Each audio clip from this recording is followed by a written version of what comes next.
Dans ce tuto, nous allons lire les informations issues d'un histogramme afin de déterminer les questions qui correspondent aux réponses qui sont données ici. Donc, intéressons-nous aux informations de la réponse petit a. Ils sont 75. C'est un effectif. Cette information sera issue de cet axe-là.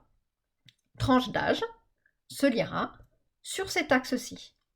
Il est maintenant intéressant de déterminer pour chaque classe d'âge l'effectif qui lui correspond, donc par simple lecture graphique.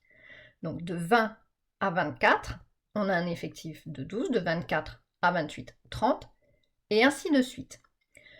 Pour t'aider à faire cet exercice, nous allons prendre un exemple qui ressemble à celui de ton manuel.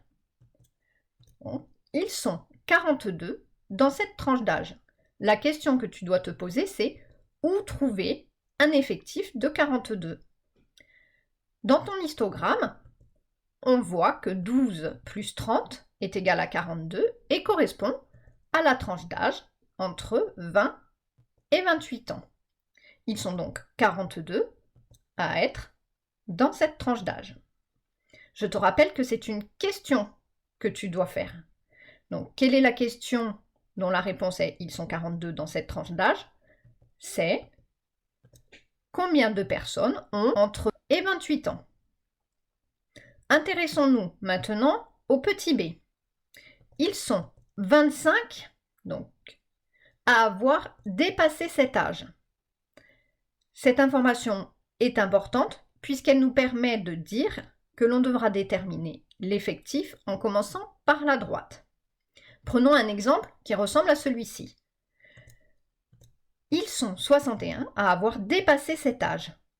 Même question que précédemment, où peut-on trouver un effectif de 61, mais en commençant par la droite ? 5 plus 20 plus 36 fait 61.